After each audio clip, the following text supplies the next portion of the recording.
Estamos aquí con Mauro Timoteo Castañeda Asensio, bachiller en antropología, y vamos a tratar temas de minería en general.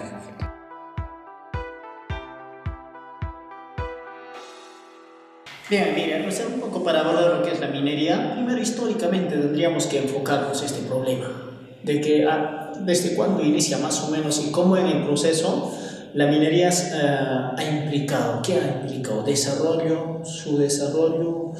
Muchos dicen, por ejemplo, de que tener minería es una gran bendición, pero también esa teoría de que la minería implicaría la maldición de nuestros recursos naturales. Si un poquito nos enfocamos en Potosí, no más en la era colonial, todavía Potosí en aquel momento era el centro minero más grande del mundo. Y eso implicaba de que Potosí era pues la ciudad que había crecido poblacionalmente fuerte, esa ciudad donde incluso se habían construido palacios, templos, de todo había. Hasta se había desarrollado lo que es tema de prostituciones y otros problemas sociales, por ejemplo. Potosí en ese momento se consideraba el más rico del mundo porque se dice que hasta en Corpus Christi la gente votaba, por ejemplo, por las ventanas vajillas de oro, de plata.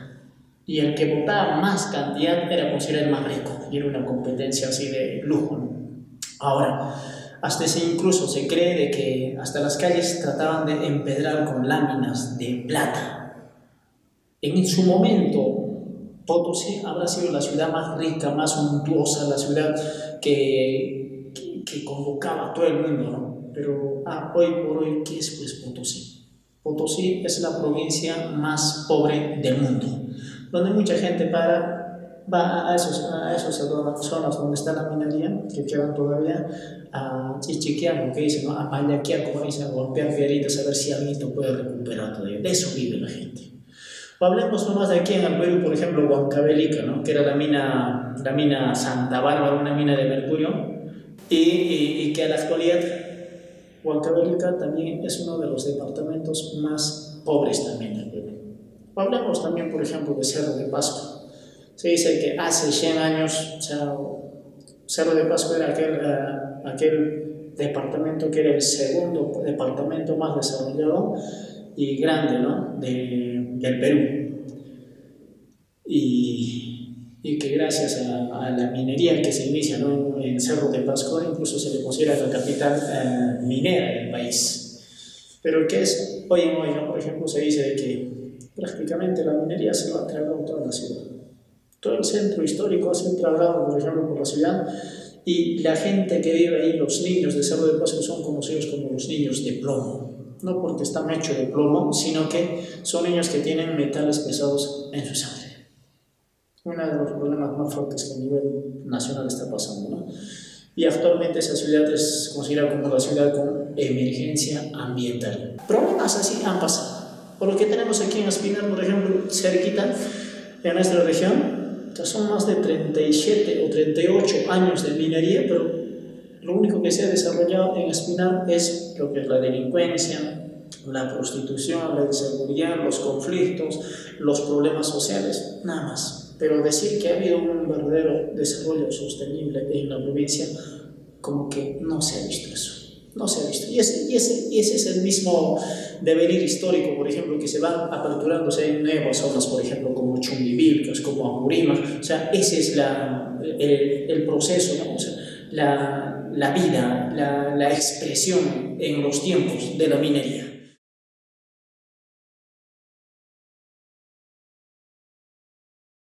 Hablar de los impactos que genera la minería es bastante amplio en realidad. Genera impactos a nivel económico, a nivel social, a nivel político o institucional, o sea, a todo nivel. Hablamos nomás a nivel económico. La minería, en primer lugar, por ejemplo, donde hay presencia minera, el costo de vida se infla bastante. Y las oportunidades que puede generar la minería no es para toda la población, tal vez para un reducido grupo de personas. Pero el costo de vida, por ejemplo, lo que antes podía estar un almuerzo, por ejemplo, 5 soles, sube a 7, a 8, a 10 soles. Y ese aumento del costo ya perjudica tremendamente a los pobladores de la zona. Y otro de los problemas también, incluso por ejemplo, que percibimos, cuando hay personas que son de zonas mineras, profesionales, todo eso, Uno de otro lugar, fácil es creer, oye, tú tienes mina en tu tierra, seguramente tú trabajarás en la mina. Y ese es completamente falso, queríamos. Incluso la empresa minera tiene su política. Es difícil para la empresa minera y es muy riesgoso contratar gente del lugar. La empresa minera prefiere traerse gente, por ejemplo, de otras regiones, de otros países. ¿Por qué? Porque a ellos poco o nada les importa el saqueo de los recursos naturales.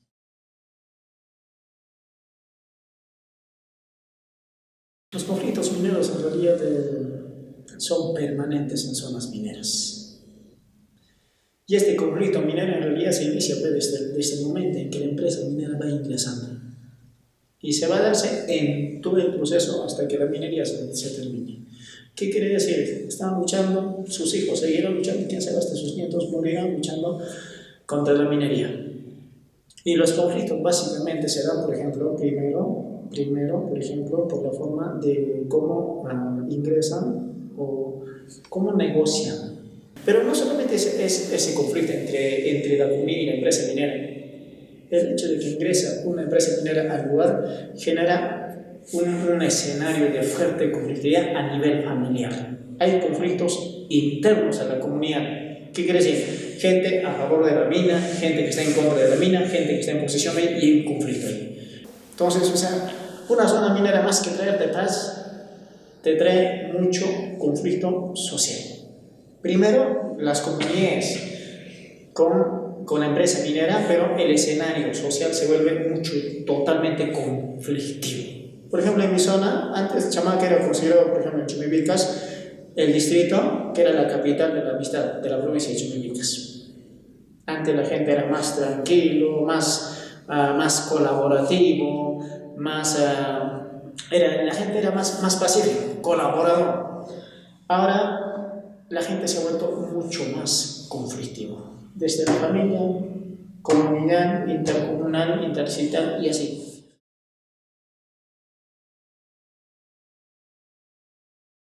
En primer lugar, por ejemplo, en el Perú no existe una política sobre procesos de concertación o mesas de diálogo. No existe. Por lo mismo que no hay una sola ley que haga que las mesas de diálogo deben ser obligatorios entre la empresa y las comunidades campesinas.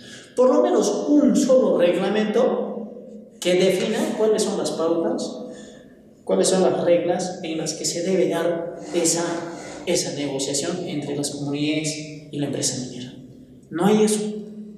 Y el hecho de que no exista una política nacional y una norma a nivel nacional que dé carácter obligatorio, vinculante, hace que estas mesas de diálogo se den en un espacio casi de cierta informalidad. Y son mesas de diálogo que históricamente tampoco no han funcionado, no han dado resultado, prácticamente no ha resuelto las expectativas, las esperanzas que tenía la población. Y hay dos problemas importantes en las mesas de diálogo: la baja institucionalidad y el segundo es la asimetría de poder. La baja institucionalidad me refiero desde el papel del Estado. El Estado totalmente débil en fiscalizar a lo que son las empresas mineras, más al contrario, garantiza la inversión y la propiedad privada. O sea, el Estado más que fiscalizar, más que defender incluso, por ejemplo, los derechos de las comunidades campesinas, ha perdido ese papel y ahora es garante y defensor de las empresas mineras. Segundo, el tema de baja institucionalidad, ni siquiera hay una ley.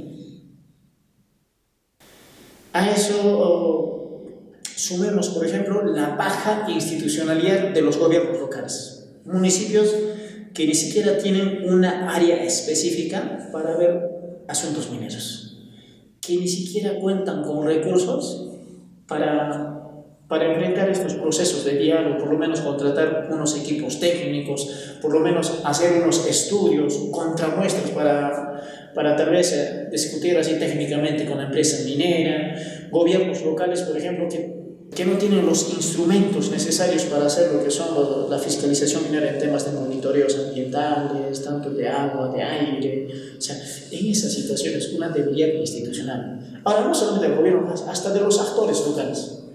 Comunidades campesinas totalmente debilitadas, más conflictivas, que ya no tienen esa organicidad y es más, han olvidado ese tema de gestión territorial. Baja institucionalidad de los actores locales, pero por otro lado hay una empresa minera institucionalmente bastante sólida, con una estructura bien definida, áreas bien definidas que cuentan con recursos, que cuentan con profesionales. Mira, una diferencia institucional entre una empresa minera que institucionalmente está bien y actores locales, un municipio que no está bien parado, organizaciones sociales totalmente debilitadas, comunidades campesinas debilitadas. Mira, hay una asimetría institucional diferente. Ahora, esa asimetría institucional se refleja en asimetría de poder. Actores locales que no tienen ni siquiera equipo técnico, no tienen. O si tienen algo entre ellos, pero no tienen conocimiento, ni siquiera conocen, por ejemplo, cuáles son los instrumentos que se tienen que usar en las mesas de diálogo, ni siquiera conocen, por ejemplo, lo que son las leyes sobre la minería, ni siquiera conocen lo que es la ley por lo que es el estudio de impacto ambiental, los convenios, a eso ni siquiera tienen experiencia, poca formación. O sea, esa es la realidad de los actores locales. Ni siquiera tienen recursos. ¿Cómo hace un presidente, por ejemplo, que tiene que venir, por ejemplo, de comunidades de 4 o 5 horas de caminata? Ni siquiera tiene moto. Y tiene que participar en las mesas de diálogo. Cada mesa tiene que participar. Prácticamente es un trabajo ad honorem, como alguien dice. Lo hacen por amor a su distrito, todo eso. Pero lo hacen, pero con todas sus dificultades. O sea, llevar una mesa de diálogo en esas condiciones es un aplastamiento general. De que una empresa que tiene todas las condiciones institucionales y de poder frente a los actores locales, institucionalmente totalmente débiles y fragmentados, y a nivel de poder totalmente también, o sea, desprovistos, o sea, llevar en esas condiciones una mesa de diálogo, esto ya no es una mesa de diálogo, ¿no es cierto? Porque una mesa de diálogo en realidad sería en igualdad de condiciones. Lamentablemente, por ejemplo, los únicos que mal o bien tratan de defender, tratan de apoyar, son los gobiernos locales. Mal o bien, los alcaldes están junto con su pueblo. Aunque con todas sus dificultades, aunque tibiamente, pero sí están ahí. Tratan de apoyar en algunas cosas. Ellos mismos son los que tratan de convocar todas esas cosas. Es más, ellos son los que dirigen. Una empresa minera habla con el alcalde. Pero no va a hablar el alcalde solito. Tiene que hablar el alcalde con todos sus presidentes, con todos sus dirigentes y acreditados necesariamente. Pero hablar del gobierno, o sea, del alcalde provincial, qué hace el gobernador regional, qué hace el Estado, o sea, prácticamente ellos son ausentes y ajenos. Es como decir, al alcalde provincial no le importa casi nada. Al gobernador regional casi no le importa nada. A los ministerios que tengan o no haya o que haya una mesa de diálogo no les importa. No les importa. Pero sí, una cosa es que en realidad la empresa minera ha capturado el poder.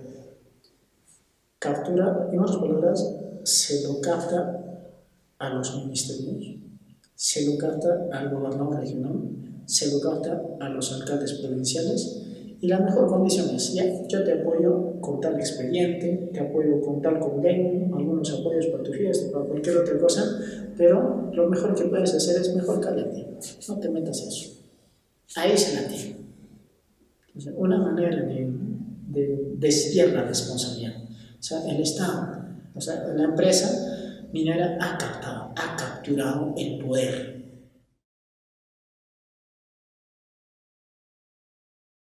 Si la minería beneficia y genera bastante crecimiento económico, es para los grupos de poder económico.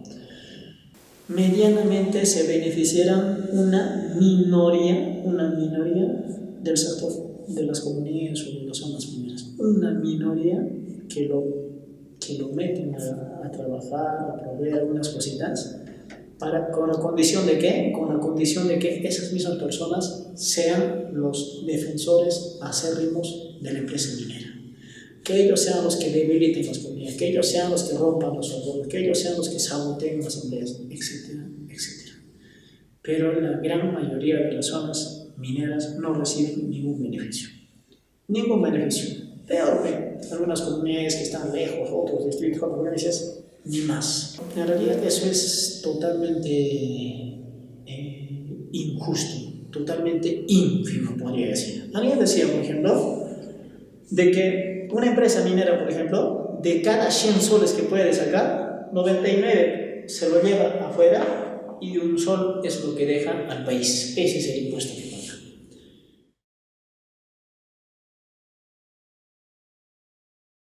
Las primeras veces que yo estaba llegando, volviendo a mi tierra, en realidad yo veía que la mina en realidad tenía un completo dominio, un control casi total.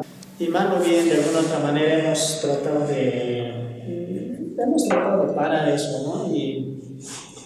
Y que a raíz de ello, por ejemplo, se empieza a hacer lo que son las mesas de diálogo, que ya se había iniciado mucho más antes, pero con mayor consistencia, con mayor insistencia, con mayor argumento, tratar de pelearla en las mesas de diálogo. A raíz de eso, incluso en el 2016, en Chimivilcas, tomamos, por ejemplo, lo que es la empresa minera misma. Entramos al mismo tajo, paralizamos toda la operación, y a raíz de eso incluso también se instala lo que son las mesas técnicas o las mesas de diálogo con la presencia del Estado. Han llegado, por ejemplo, los diferentes ministerios a comprometerse con los proyectos. Es como decir, el Estado viene a salvar a la empresa minera. Muchos compromisos que la empresa minera se ha comprometido, yo voy a hacer esto, yo voy a hacer esto, yo voy a hacer esto, y he incumplido. A raíz de ello, por ejemplo, la población se ha levantado, se ha organizado, hay un conflicto social, viene el Estado a instalar la mesa de diálogo. Y como a quien dice, viene a decir lo siguiente: estas cosas no es responsabilidad de la empresa minera. Estas cosas es mi responsabilidad. ¿Saben qué? ¿Qué necesidades, qué proyectos tienen? ¿Por qué no me han dicho más antes a mí? Denme a mí, yo lo voy a resolver. Esa es mi responsabilidad. Pero no le digo nada a la empresa minera. El Estado, en esa mesa de diálogo, por ejemplo, ha asumido casi todos los proyectos que tenía Chamaca. Casi todos los proyectos lo ha entregado el Ministerio de Educación, Ambientales, Energía y Minas, Ministerio de Agricultura, Ministerio de Vivienda. Los proyectos se lo han llevado. Lo han encaminado, lo han ejecutado en Chamaca. Varias obras financiadas por los ministerios. Pero le han dejado totalmente libre de todo a la empresa minera. Libre de todo. Han salvado. Le han quitado toda la carga, todo el bulto que estaba cargando la empresa minera de compromisos. Se lo ha recogido del Estado, lo ha solucionado, pero le han dejado libre a la empresa minera. Eso, por ejemplo, también hemos estado insistiendo de que se suscriban lo que son los convenios de responsabilidad social y responsabilidad ambiental en la provincia de Chimivilcas, la cual no se han podido cumplir también por la voluntad de los alcaldes, ¿no? Porque en este caso la autoridad máxima que tiene capacidad de decisión, todo eso, en realidad es el alcalde. Vuelvo a decirte, una empresa no conversa con el dirigente, por muy dirigente que seas, no conversa con el presidente o de alguna organización, por mucho que tu organización sea la más grande o la más representativa.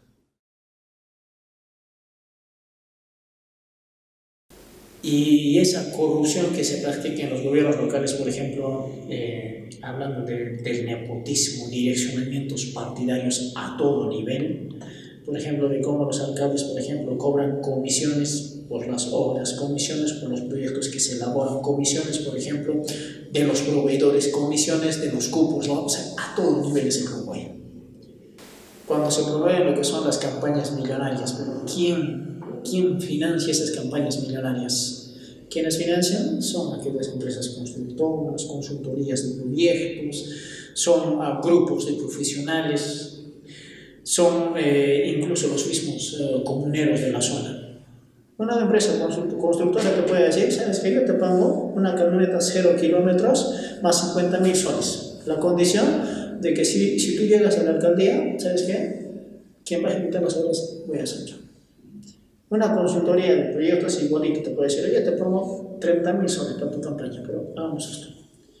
Igualito hay grupos de profesionales que ya son grupitos que se han armado, juntan plata y también le financian candidatos. La condición de que una vez ganado van a ser trabajadores ya así a dedo en la municipalidad.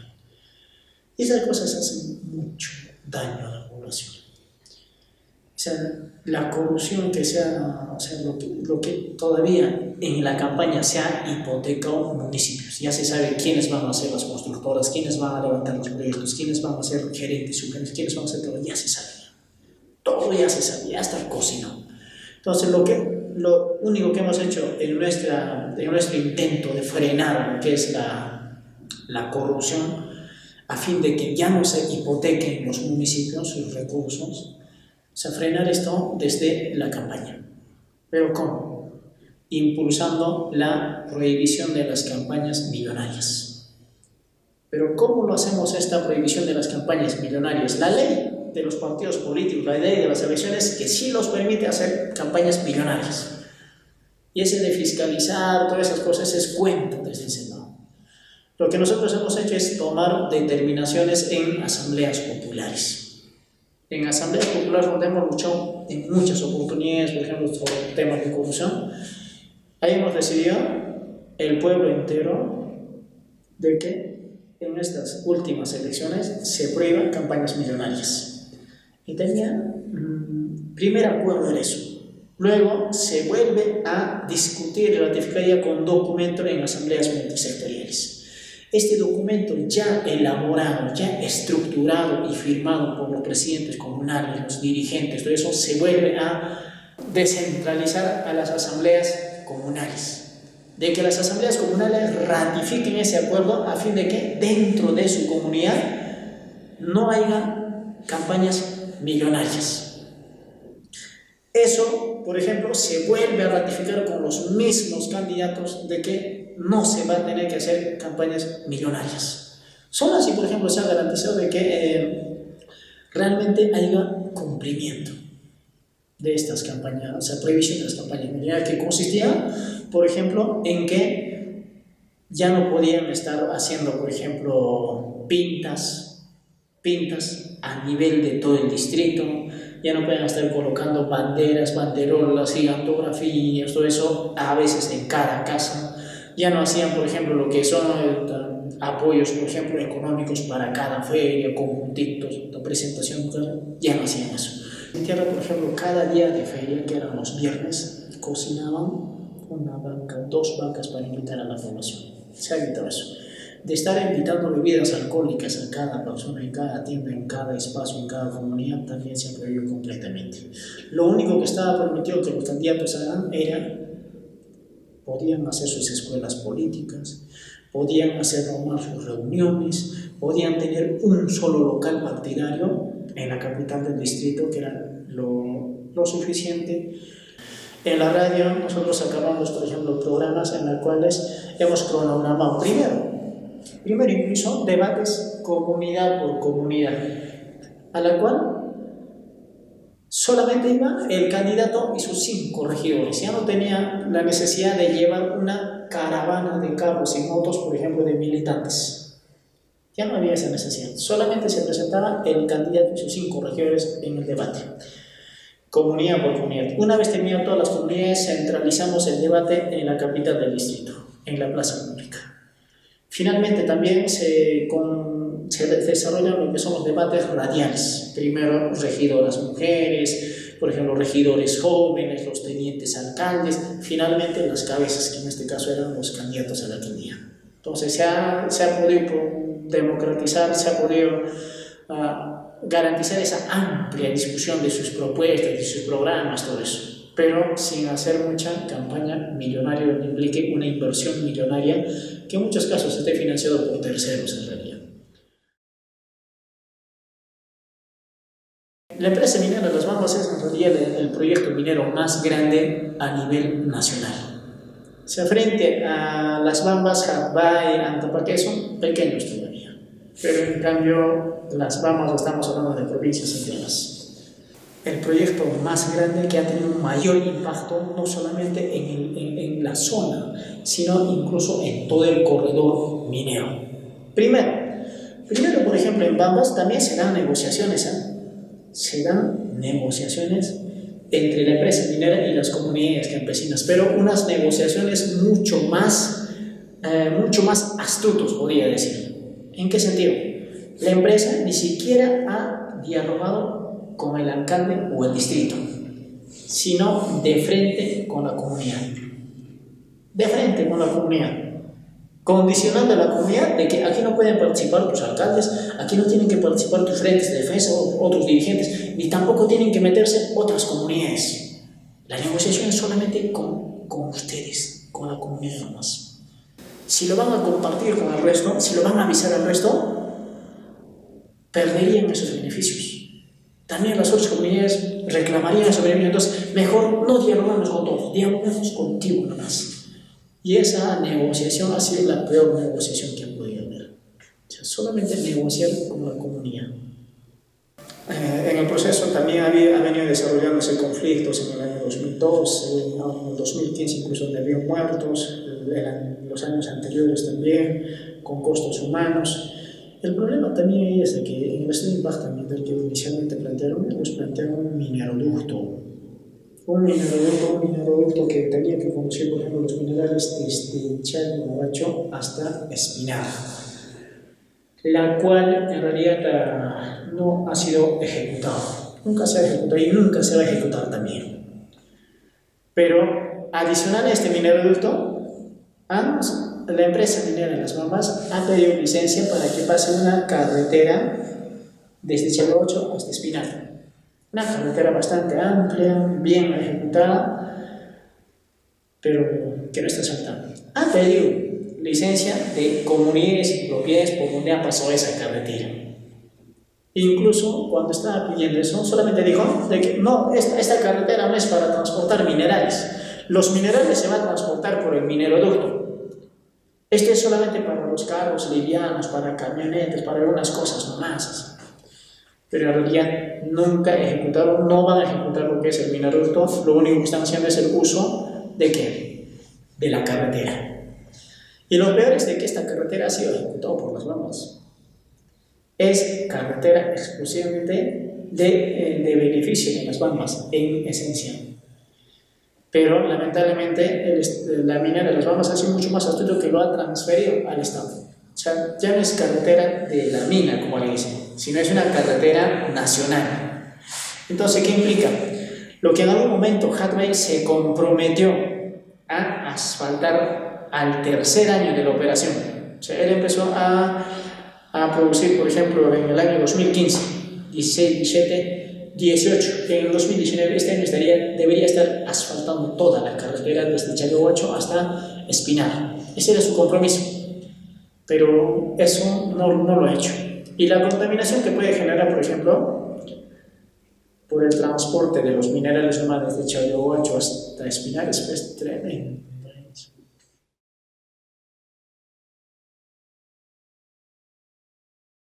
Sin lugar a dudas, toda minería contamina. Toda minería contamina.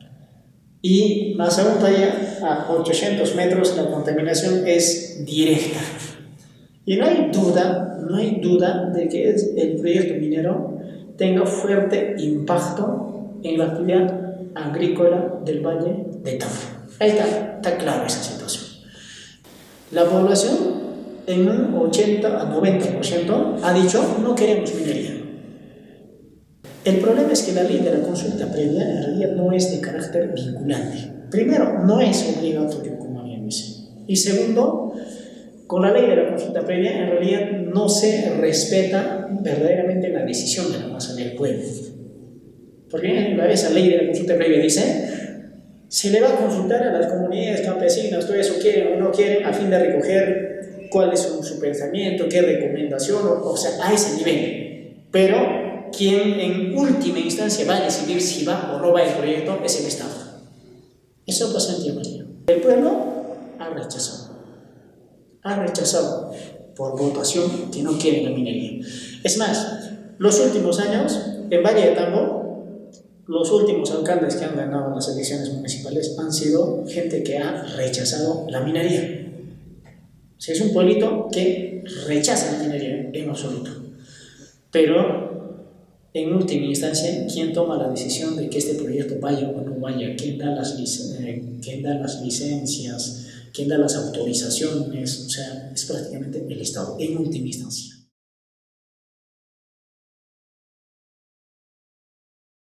son pocos los gobernadores regionales, los alcaldes, así por ejemplo, que lejos de tener su cargo de alcalde y las formalidades, por ejemplo, que implicaría eso, o sea, lejos de eso, se ponen frente y al lado de su pueblo. Son pocos, como lo que ha pasado en Cajamarca, lo que ha pasado en Espinar, ahora lo que está pasando en Arequipa. Pero lejos de todo eso, el poder nacional es mucho más fuerte. O sea, hay leyes que a un alcalde, un gobernador regional, está prohibido de que pueda participar en movilizaciones, de que pueda organizar o lucha, de que pueda protagonizar esos temas. Te condicionan con los proyectos que tienes. ¿Sabes qué? Si te vas a poner de ese lado, vas a estar actuando de esta manera, en primer lugar, tus proyectos que se están viabilizando, están en camino, lo paralizamos. Segundo, lo que es el estado financiero de la municipalidad del gobierno regional, vamos a congelar. Y tercero, te van a desestabilizar institucionalmente. Entonces, son esos costos que un alcalde o un gobernador regional, cuando se pone al lado de su pueblo, también se la asume.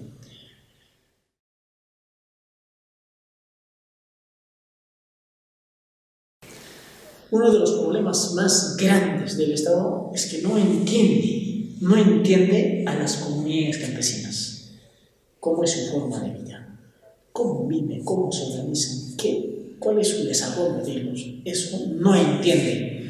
Y por lo tanto el Estado impone y los califica de antimineros, antidesarrollo, todo eso. Pero lo que sí soy claro es que nadie es loco en esta vida.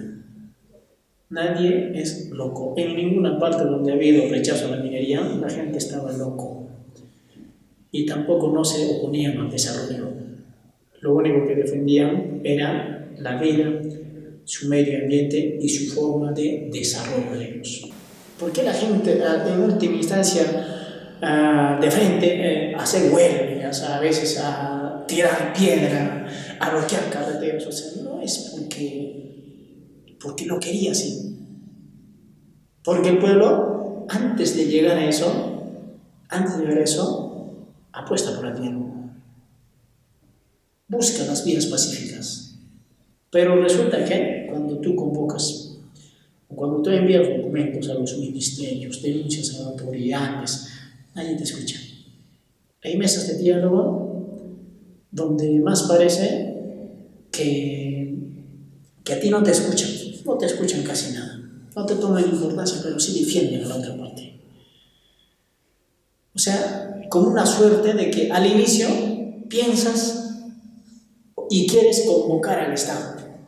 Aquí hay un problema con una empresa o hay esta situación, digamos, ¿no? Hay que convocar al Estado, que vean esta situación, que el Estado garantice nuestros derechos. Viene el Estado y en última instancia el Estado no te defiende. El Estado ni siquiera garantiza los derechos. Lo único que el Estado viene es a imponer situaciones, ¿a fin de qué? A fin de viabilizar los proyectos mineros. Y en última instancia, ¿qué haces?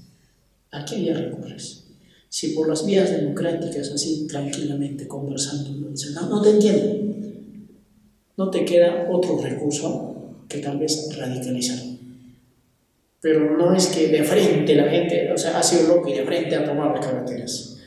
Para tomar eso en realidad había un momento previo y bastante largo de reclamos, de tratar de instalar mesas, de tratar de conversar, de tratar de encontrar puntos de acuerdo, pero que no se han dado.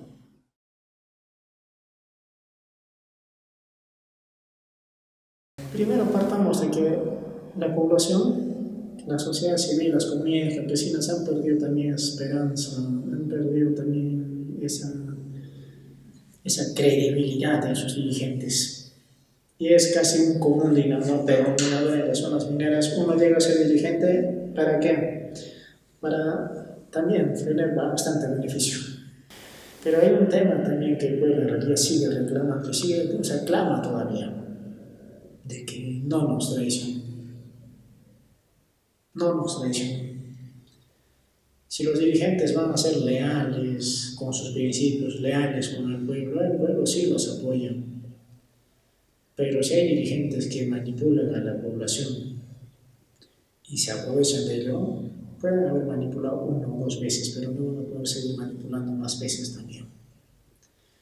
Entonces, lo que más, por ejemplo, me gustó es de que plata y dinero se consigue. Eso se consigue, pero lo que es el respeto, el cariño, el aprecio que te puede dar el pueblo, eso es difícil y eso no se consigue fácil. Un dirigente tiene que estar más vinculado a sus masas, más vinculado a su pueblo. O sea, cuando un dirigente actúa solo, toma sus decisiones solo y como que está totalmente desvinculado de sus masas, pero en cierto modo está en sus manos el tema de dirigir, no dirigir toda esa situación, la empresa minera trata de captar fácil. ¿Cómo hace lo más? Capta, lo rompe, lo quiebra y le ofrece cualquier cosa. Hasta te pueden buscar, por ejemplo, estás en tu casa, aparecen ahí. Estás en tu chacra, aparecen ahí. Estás de viaje, aparecen acá atrás. Puede pasar esas cosas. Fácil, te pueden hacer quedar también. Porque te ofrecen trabajo, te pueden ofrecer viaje, te pueden ofrecer, por ejemplo, propiedades, te pueden ofrecer incluso fuera del país. Siempre estás actuando con varias personas. O sea, tú no eres el único. Hay otro compañero, hay otro compañero, hay otro compañero, hay otro compañero, ¿no es cierto? Entonces, en esa situación, que una mina te compre a ti solito es difícil. Tendría que comprar a todos o a todo el pueblo. Entonces, básicamente, mi posición siempre ha sido tratar de trabajar no solito. Trabajemos varios compañeros y, sobre todo, estemos vinculados a las masas. Cualquier cosa que pase, informamos, vamos a las comunidades, recogemos de ellos, lo sistematizamos, eso planteamos, eso básicamente.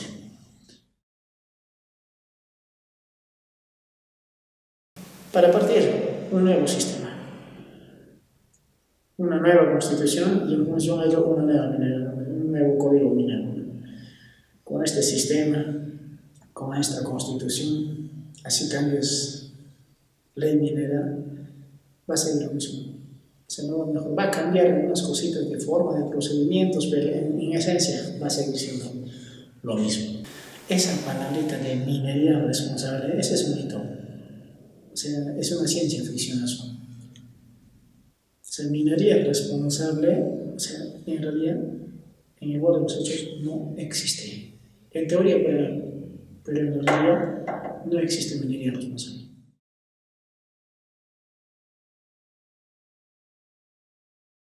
Particularmente, yo ya como que he entrado un poco adentro, por ejemplo, a profundizar el tema minero. Ahorita, por ejemplo, estoy haciendo una investigación sobre cómo son los procesos de concentración de las mesas de hierro en zonas mineras, con la cual yo no encuentro sentido cuando digo que es un monstruo grande que pisa fuerte sobre la inocencia de la gente.